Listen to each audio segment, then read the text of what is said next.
Hey guys, Carol97 again, once again with Matthias, and welcome back. And this time we're going to talk about how we got into Gundam. Because it's a question I have gotten before, and I think the time is right to answer it now. So both of us have a quite different story about how we got into Gundam, so I'll start off. And for me it's actually a pretty, kind of long story because the funny thing for me was I was always into anime. I don't know how it was about you. Actually, a few years back I started anime when I was like 16 years old. Well, unless you exclude Pokemon. I always loved Pokemon. Well, Pokemon is an anime, but for the sake of this conversation, let's just put that aside for the moment. Pokemon is awesome, but it's like the one thing everyone watched. I mean, I don't think anyone hasn't watched Pokemon. I concur. For me, the thing was, like all my childhood memories of quote-unquote cartoons I liked as a kid, later on, they all turned out to be anime. Like when I grew up, I was watching Sailor Moon, Rurouni Kenshin, Dragon Ball Z. Nobody saw that one coming. Gee, I wonder why. And actually, Gundam Wing, which was the first Gundam series I watched, came much later. But the thing is, I always had these memories of like Sailor Moon and Rurouni Kenshin because they were so very different from all the other cartoons. I had no idea that they were from a different country or that they were a specific genre, but it was like, usually the cartoons here, they were always episodic. They were very fun to watch, but there was never really a big overarching story. Except for a few, like I remember there was a really good Spider-Man cartoon, and the X-Men was also really cool, but for some reason I was always drawn to the art style of Rurouni Kenshin, and just what later on happened to be anime. And here I am just with the Disney Channel. That was before my... I never watched a Disney Channel. That was like a little bit before my time. What? Heresy, I'm only 1 year younger than you. What the hell? I didn't remember. Or was Disney Channel like... well, maybe it was a little bit later on. But I never remember seeing the Disney Channel until I was much, much older. No, I didn't mean really the Disney Channel, I just mean... Oh, you mean really... Jetix? Or Nickelodeon? No, I just forgot. There was one old cartoon show, and I forgot. Was Disney... I forgot the name. Disney Parade, I think it was. I mean the Disney Channel. It was... I forgot the name. It's just so old. So for me it was really like, I just happened to know these animes. And then the funny thing is, I just kind of transitioned a little bit out of anime because it's weird. When I was a kid, there were so many anime shows on, and then all of a sudden all the anime was gone. Except for Dragon Ball Z, which was rerun into the ground. We always got the same sagas over and over again. I still, to this day, hate the first episode of the Saiyan saga because they always stopped at the end of the Cell saga after they showed the teaser in the final episode of the Cell saga for the Boo saga. It's like, Goku's going on the new adventure! Next episode, Saiyan saga again. So that's, oh my god. The same is happening now with One Piece. Always season one. It's like, oh nice, One Piece on television. I refuse to accept that they're airing One Piece here because it's the English version. I haven't even asked anyone if it's the Fox Kids version or not, but I refuse to watch that. Or with Bleach also, only season 1. Oh yeah. Did they even show the full season 1? I don't think they showed the full season 1. I have no idea. I just only saw until his mom died. Yeah, well. So, for me it was actually... I transitioned... Just anime seemed to be gone. And then Gundam Wing came on. And my god, I was just immediately in love. Gundam Wing was... Once again, at that point, everything that just didn't seem to be in cartoons here. An amazing story, great like political stuff going on, mechs fighting each other, which was amazing at the time. And then the model kits happened, because it's really the model kits that got me into Gunpla, Gundam, and anime all at the same time. Because with the old Gundam Wing models, it was like the stores here, they got one stock. It was like they just got one shipment, and when they were sold out, everything was gone. Like, they just never restocked, even though must have been really popular because they went out, they sold out really quickly. I remember going to Dreamland and seeing that the only one left was the 1/100 scale Death Scythe and the 1/100 scale Shenlong. I was so disappointed because I already had the Death Scythe, and Shenlong... God, Wu Fei is such an annoying character. So, oh my god. Like, maybe you should clarify that Dreamland is a toy store here. Good point. I guess other people don't really know about that one. So a general kind of toy store. I guess you could compare it to Walmart for Americans. Kind of Walmart. Actually, Dreamland is... well, for the sake of this video, let's just say Walmart. Like Walmart or Best Buy. Yeah, something like that. So yeah, once they were sold out, everything was gone. And then just on a certain day, my parents went shipping to Antwerp. And I think you're going to know the story that's going to come up right now. So they went shopping to Antwerp and they promised me, like, oh yeah, we'll buy you something, what do you want? And, well, I was still shell-shocked from having to buy Shenlong. Please, Daddy, give me something nice. So I told them, yeah, I really like the Gundam model kit, so if you could still find them somewhere, I would really like a model kit from them. And my god, bless their hearts, they found a store. And I still to this day cannot believe how they found a store because, do you know Super Dragon Toys in Antwerp? I think that, I remember the name, but I think that went out of business. The Antwerp store went out of business, unfortunately. It was a very sad day. It was the last day when they went out of business. I have such great memories of that store. But the thing was, it was like in a little side street tucked all the way in the back, like almost a little alleyway behind some sketchy looking religious-esque thing. I mean, it was a street we would never go into normally. It was, yeah, I don't know how they found it, but they did find it.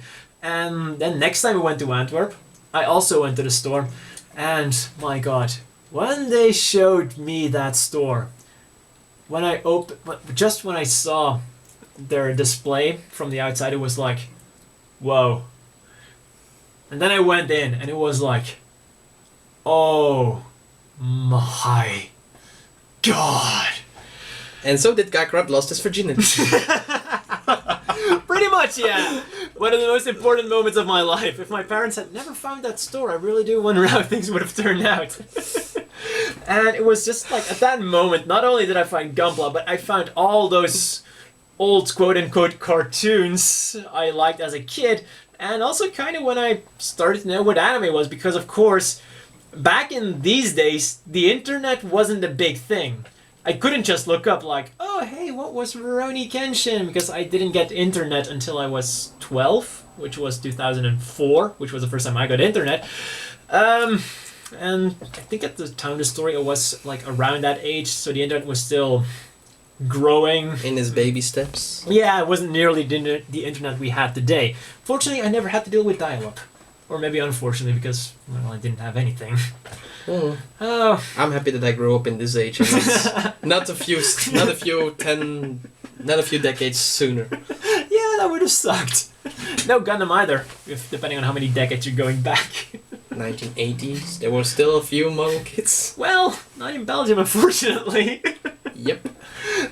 So yeah, at that time, I just all of a sudden I got this enlightenment of what anime was, and I have so many good memories of that store. I know there are some people who weren't too fond of the store, but for me, I always loved it. Their mangas were at a great price. They always undercut the supposed official retail price, sometimes quite substantially, on their French manga. Which is why I always read French manga, because like literally for every 2 English manga you bought, you could buy 3 or sometimes even 4 French manga, because the price differences were so enormous. Yeah, because not many people speak French in Antwerp. Just to light it up. Well, the thing is, the French manga don't have to be imported from across the pond. Yeah. Because the English manga were either from, well, Britain, if they were lucky, which I guess might have been a little bit cheaper, or they came all the way from America. I think even America came cheaper because the pound was really high. It was always been high above, well, the euro. Yeah. And also another problem is, American manga sometimes censor certain religious connotations. Like, I know the American version of Full Metal Alchemist is censored. Like, not a lot, like 1 or 2 things were censored. But, so, when I learned about that, I went to check my French manga, and I saw it wasn't censored in my French manga, so I thought, yeah, I'm definitely not going to buy American manga. Not to insult America, just... Yeah, it's just annoying that they have to censor things, and I'm pretty sure any American is going to agree with me that the bullshit some American companies pull is just enraging. I mean, just look at what they did to One Piece, dear God. Even Yu-Gi-Oh cards in the time. Oh, whatever did they do to Dark Magician Girl? Oh, the poor girl. She have to feed less babies now. So yeah, that's pretty much how I got into Gundam, and from that time on, it for me was really getting my hands on anything I could get my hands on, because there just weren't a lot of model kits. And so I was introduced to a lot of things before I had seen the animes. Like, a lot of people wonder why I like the gym. I think that's going to be a story for a different time, but it kind of stems from this era as well. I fell in love with the gym before I had seen the anime, which probably explains a lot why I love the gym as well, because it didn't really do a whole lot in the original series.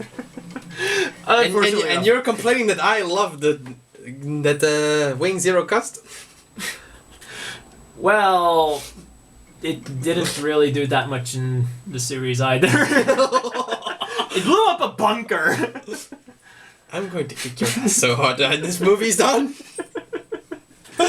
Yeah, but it's unfortunate about the Wing Zero custom. That's actually kind of the unfortunate part. It had the one battle with Nataku, which it bailed on, and then it blew up the bunker.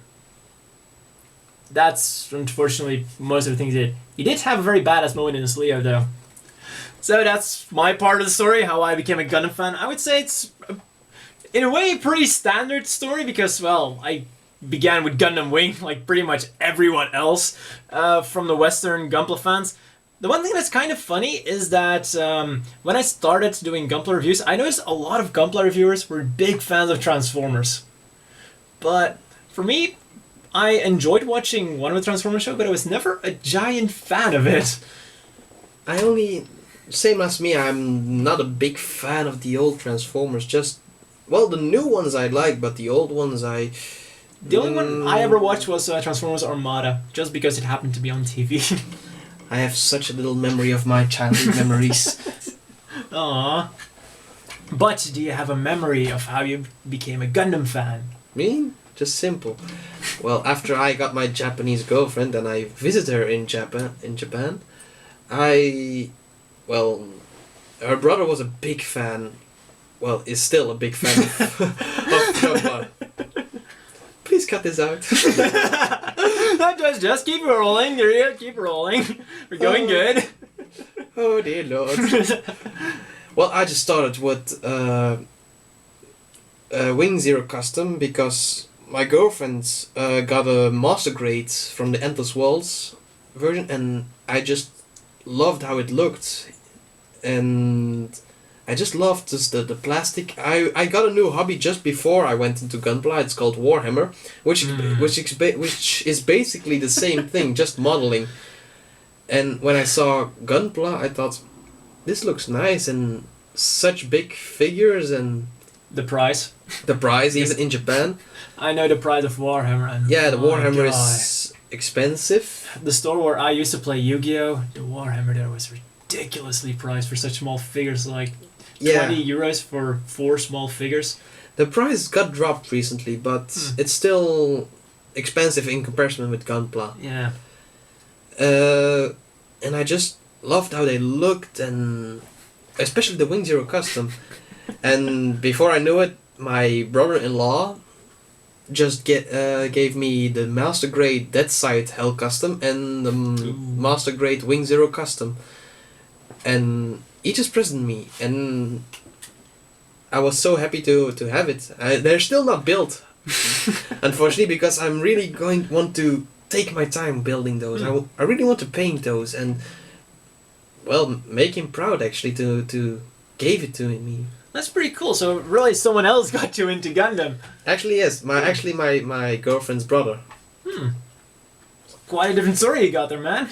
Yeah, because it's actually even recently. Because what, maybe 1 year? Yeah, almost 1 year now that I got into Gunpla. I have a lot of boxes, but not so much time to build, unfortunately. I wish I had more time. Well, I'm pretty sure everyone who's seen my new loot videos will say that I'm pretty much exactly the same. Yeah, and if you saw his house, I think you would say, "Oh my God, how will you ever finish?" But everything is neatly arranged. One can always say that. Well, everything was neatly arranged on the spare chair you're using right now, which is actually what I use as more of a standby table. It's mine now. Stay away from it. My chair.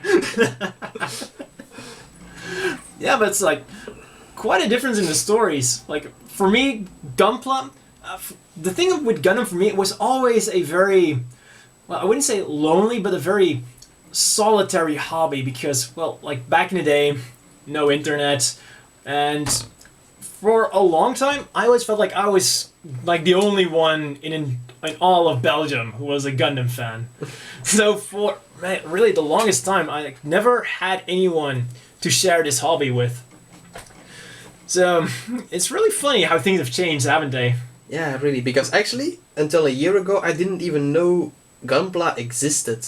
I knew there were figures of it, but really building was all new to me, and I just loved it immediately. Now, also with the Gunpla Builders Benelux group, it's like a lot of people are like completely new to the hobby, and I'm like just standing like, there's still people discovering Gundam in Belgium who weren't into it before, because for me, my image of like the typical Belgian Gundam fan would be like, oh, you start with Gundam Wing, like most people. Yeah, but still, I started to like Gunpla before I saw even Gundam. I just liked the models, and I just loved how they looked. That's a story you get with a lot of people. Like, they just see the Gundam models, they're amazing, and they get into it. Yeah, I was amazed how they can move, they can have weapons, they have extra weapons, you can customize, you can paint them. Gunpla is freedom. Ah, yeah, you went there. So, actually, I have a question for Kakarot. How did you get from 3 Gundams to over 300? Because when I look around in your house, I see Gunpla like everywhere. Well, it's not really everywhere. It's everywhere. No, just my bedroom and my, well, where I study, and my game room upstairs. And even the kitchen. Well, that's actually a little in-joke here, but... Yeah, that's actually just a really big in-joke.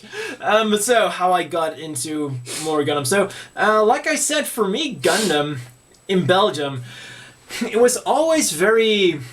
I didn't really have anyone to talk about it, really. And even when I went... when I began going to conventions, like when they were first really appearing here, even then it was still like the Gundams I saw were super overpriced. And, like 80 euros? Yeah, ridiculously overpriced. So the thing is, for a long time, I was always like alone with my Gundams. Not in a sad way or anything. Like I wasn't crying in my corner with, but it's like when you really like something, you want to talk about it. Yeah. We're having a great time right now. I'm having a fantastic time right now. And so that was the thing I never had. In school, I knew one other guy who, well, I got into Gundam. I guess a little bit like your brother-in-law who got you into Gundam. I was able to get him into Gundam, but he liked Gundam, but he never became a giant fan of it. So I couldn't really geek out with him. It was like, oh yeah, you saw the gun, you saw that. Just a little fun conversation, but he never got into Gunpla, or he didn't he just watched Gundam Seed, he liked it, and that was that. So poor boy. I'm still going to say Gundam Seed wasn't that bad. Everyone makes it out to be the worst thing ever. But No, I watched Gundam Seed and I like it. I love it. the one thing about Gundam Seed is it's a great series if you start with it, because it takes a lot of elements from previous Gundam series. So if you watch Gundam Seed, if you've already watched a lot of other stuff, yeah, then it's probably going to be a bit disappointing. But so, back to the story. So in high school, I was always like the one odd guy out who liked anime and manga. Not in a bad way, just everyone knew I liked it. Never really got into problems about it. But then YouTube kind of began taking off. And I saw people making Gunpla reviews on YouTube. And it was like everything kind of came together at a certain moment. At my school, there was like kind of a little, how to say it, minimalistic asshole, and it was just like talking about my Gundam to him, like randomly we were talking about our hobbies, and he was like, "Oh, but what do you do with your Gundams? It's such a waste of money, and this, and why do you spend so much money on it?" And in my mind, I was thinking, like, dude, what the hell is your problem? It's like, you have a hobby and you spend money on it. That's the way of life. Yeah, some people. Yeah, that kind of got me annoyed and also got me thinking, like, you know what, maybe I can do a little bit more with it. And so, yeah, I can do a little bit more with it. People are posting Gunpla reviews on YouTube. And suddenly I saw that, well, I have models that haven't been reviewed yet. And then I looked around the house, and the camera I'm using right now just happened to be able to film. So it was like one thing led to another.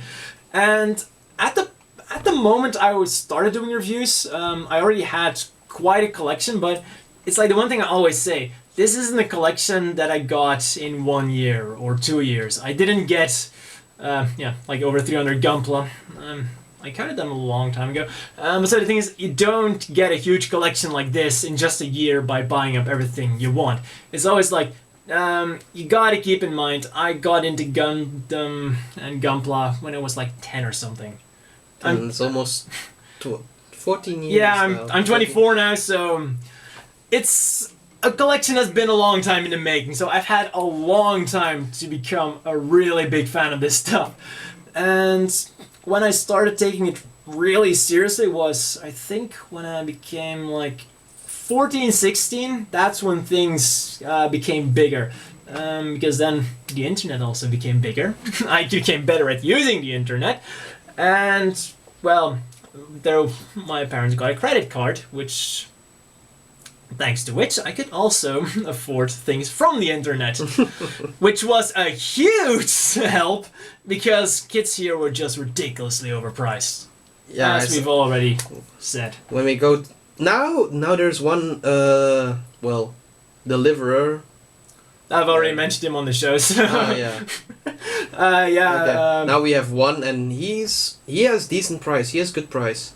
Yeah, it's, and that's the Gunpla builders, Benelux, have already done a few unboxing. As I've said in those videos, he was like the guy who made me buy Gunpla for the first time in a long time at a convention here in Belgium. Yeah, he has good price, but if I go... Well, I came back from Japan and I saw the real prices for Gunpla that they sell there, and then I came back back to Belgium and went to a convention. I saw prices like, dude, that's like 3 or 4 times the price. 4 times the price is pretty normal. For here, example, I found a high-grade Zazabi in Japan for like 1,800 yen.